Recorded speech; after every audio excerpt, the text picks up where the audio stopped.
most people have seen hospitality workforces about being young workforces.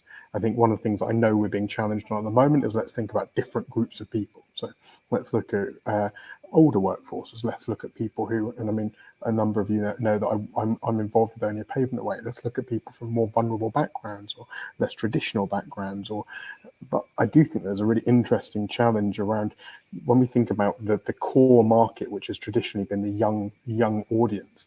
I only have to look at my own family members. I look at some of the initiatives I've been involved with, some of the investments we work with, and there's definitely a gap there, which is around, I question around the whole ability to converse and the ability to necessarily be social.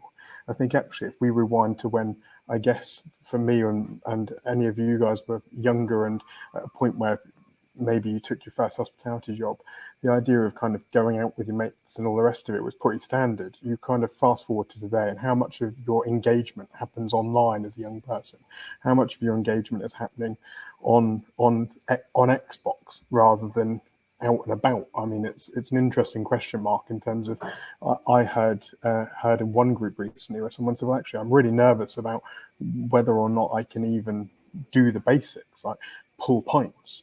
I'm really nervous about, and there is an interesting generational piece about there being more of a nervousness amongst the Generation Z around doing new things. By default, there's a very strong sentiment around the moving yourself out of your comfort zone. So there's some really interesting challenges at play.